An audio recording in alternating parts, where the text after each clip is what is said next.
Well, Amanda,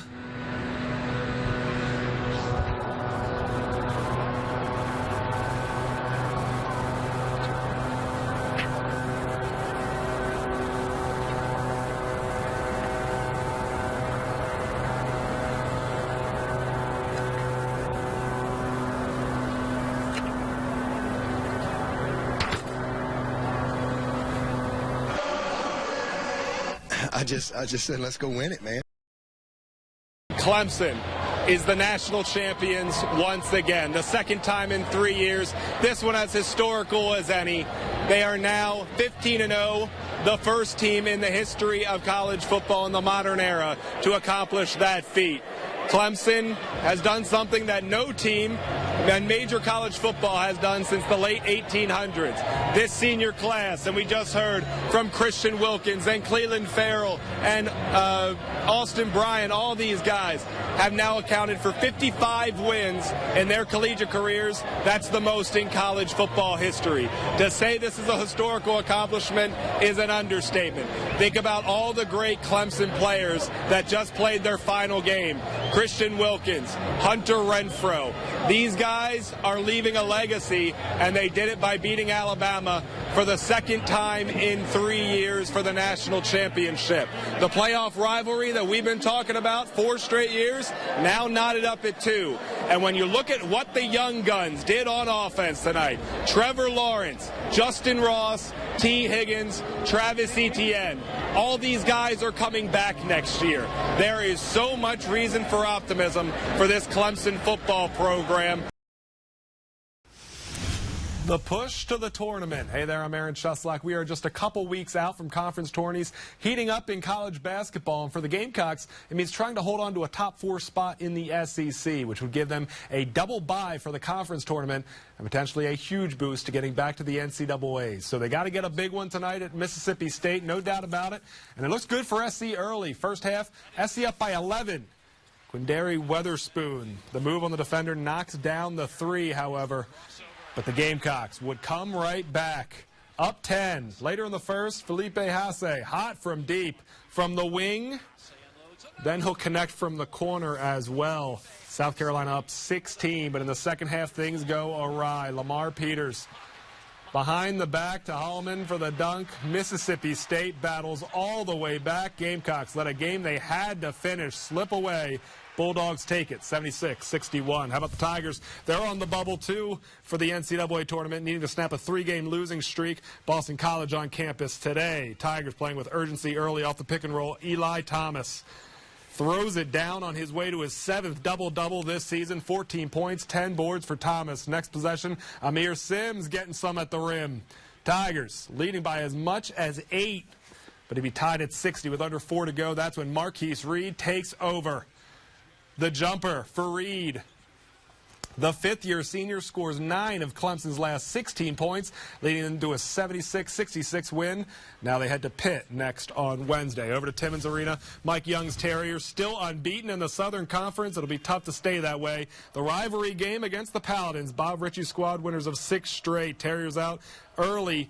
Cam Jackson, hard to deal with in the paint. Little Fade Jackson with 18 points, 7-9 shooting. Paladins get their own big man going. Matt Rafferty, the forward, stepping beyond the arc, drilling the triple. Rafferty, a game-high 24 for Furman. Senior desperately wanting to beat Wofford in his final home game. But Wofford wins a lot, and a lot of that is due to this guy. Fletcher McGee, simply unconscious from all over the court. McGee, 9 for 18 from the floor, 5 of them from beyond the arc.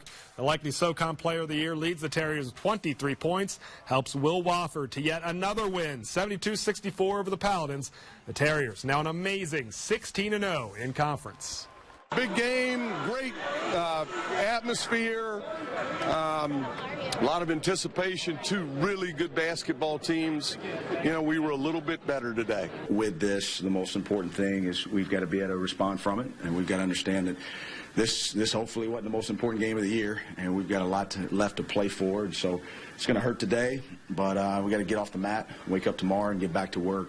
All right, to the high school level now, a mega upstate showdown in the 5A Boys Upper State Championship. Malden and Dorman squaring off, a trip to the state championship on the line. Mavs with a 3-0 lead in the first. Then Miles Tate, the superstar for Dorman, strikes back. Looks like the exact same shot from the exact same spot. 2 triples, doubles up Malden's lead, 6-3 Dorman. Then Tate returns the favor, finding Taylon Cooper. Great look. Cavs big man cashes in at the rim. Dorman starting to pick up steam, but Malden clawing their way back into it. Moses McKinney to Eric Washington. The contested layup goes. Dorman proves too much in the end. Cavs cruise 53-30. They're going to the ship. How about 1A? High Point looking to get past Great Falls to get to the state title game. First quarter, Grizzlies not wasting any time. Right off the opening tip, Jaden Bird, the quick deuce. High Point grabs the quick lead. A little later, Bird and High Point looking for more. Right to the rack, right through traffic. Grizzlies cruising early. And High Point will head to the state championship game in 1A, 76-68. The girls bracket, 3A Emerald trying to take down Keenan from the Midlands to get to Colonial Life Arena next weekend. Second quarter down early. Emerald trying to come back. Damara Durant to a cutting Anaya Good. Vikings get on the board, but this one was all Keenan. Deani Burke hits the sprinting Malaysia Fulwiley in stride. Keenan storming to the state championship, 75-48. How about the High Point girls? Their own 1A matchup with this still. Picking up in the third quarter. High Point up double digits. Grizzlies looking for more. Kadera Beeson, the bunny off the pass. Lead balloons to 21. High Point starting to run away with it now. Tanaya Wilkins squares up on the baseline. Grizzlies cruise 76-55. They're going to the state championship. And a quick trip to the football field. The Paladins hold their purple and white scrimmage. Furman starting to wrap up spring practice in late February. They return 16 starters from a team that won to share the SoCon title last year. They'll officially wrap up on Tuesday. So a little bit of everything in sports tonight. Basketball. Busy day. Baseball. Football. I'm tired. I can imagine. I can imagine. And my athletic talents to the University of South Carolina.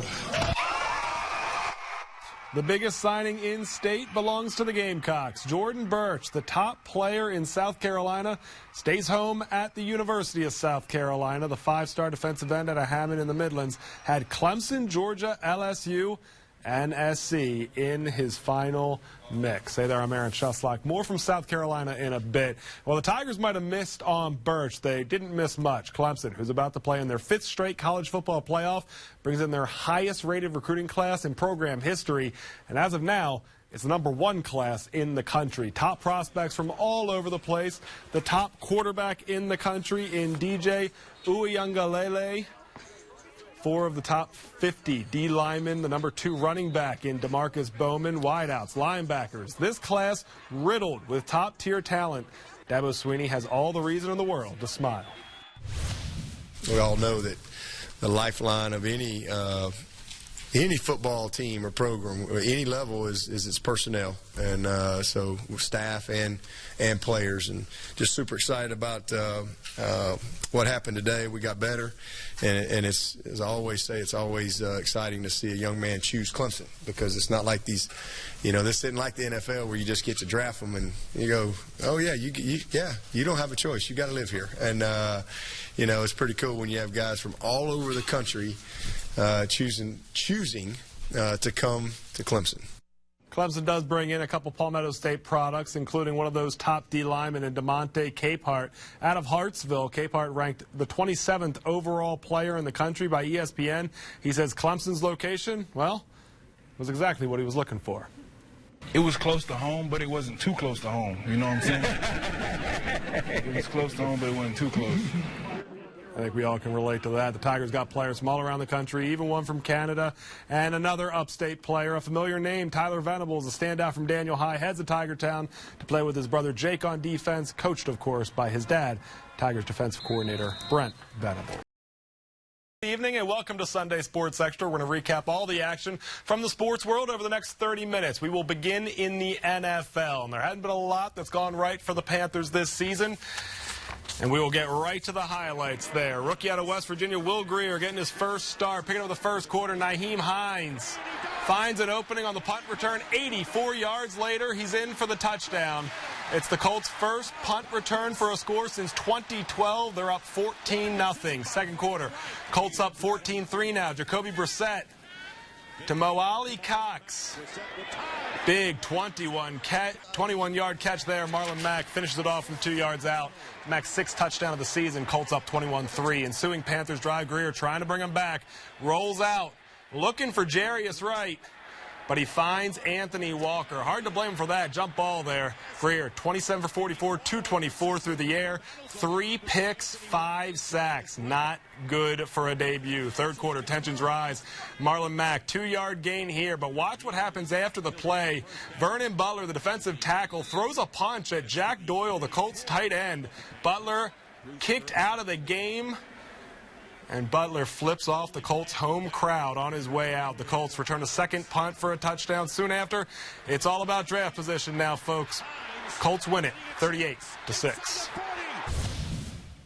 Obviously, we're all disappointed in what our product doesn't look like that during the course of the week. Okay, so I've got to find a way to make sure that that product looks better on game day. I'm searching for those answers, and we just got to do a better job of staying focused throughout the game. Not the result that I think we all wanted, but it's good to get out there and get experience, get hit again. That was fun, and just got to keep building. All I know what to do at this point is just to keep fighting and come back next week and prepare and get ready for the Saints. Panthers now sit at 5-10. They'll host New Orleans next week to close out the season. To the Falcons now, who find themselves in the midst of their own 6-game losing skid earlier this year. But Atlanta's been a completely different team since their bye week, winning 4 of their past 6. Now a chance to make it 3 W's in a row. Atlanta taking on Jacksonville, Mercedes-Benz Stadium in the backdrop. And they came out firing on all cylinders, did Dan Quinn's crew. First quarter, Matt Ryan pitches it to Devontae Freeman. 17 yards later, the Florida State alum puts the Falcons up 7-0. Atlanta kicking off. Keith Smith finds Michael Walker. And Walker puts the ball on the ground. Atlanta all over it. They're right back in business. Ensuing possession now. Falcons offense back on the field, this time through the air. Ryan to Freeman. 8-yard scoring strike. Falcons up 14-0. Ryan secures his 9th straight 4,000-yard season. Unreal. More records to fall now. Third quarter, Falcons up 17-6. Ryan to Julio Jones. Who else? The 32-yard catch. Jones surpasses Jerry Rice to become the fastest player in NFL history to reach 12,000 career receiving yards. They get 5 wins in the last 7. A couple big milestones for Ryan and Jones. A 24-12 Falcons win. First, want to start off congratulating Matt on the 9th year of throwing for 4,000 yards, and to Julio on 12,000 yards. So these are 2 really special players, but they're also remarkable teammates, and that stands out for our whole team. And what an opportunity for any young player and team to look after and model. It's pretty amazing for Julio to be the fastest to ever get to 12,000 yards. I think it speaks to what kind of player he's been for the start of his career. He's been unbelievable. But there's no better teammate, honestly. I mean, there's nobody that works harder day in and day out. He's loyal. He's a good leader for us, and I'm happy for him. He's one of the best to ever do it. Elsewhere in the NFC South, the New Orleans Saints will come out of the division as champions, taking on Derrick Henry-less Tennessee Titans. First quarter, Ryan Tannehill says, no Derrick Henry, no problem. He'll find Jonnu Smith through the air. 41 yards later, it's 7-0 Tennessee. But the Saints wake up in the second quarter, down 14-3. Drew Brees to USC alum Jared Cook, and watch the former Gamecock rumble. 61 yards down the sideline. An unbelievable move here by Cook. Let's take another look at it. As he hooks the edge, watch Cook. Sheds the tackle, and he'll go all the way to the house. Makes it a 14-10 ball game. Third quarter, Alvin Kamara says 14-10 no mas. 40 yards to the end zone. His 4th score since week 3. Hard to believe. Saints take the lead, and they go on to win it 38-28.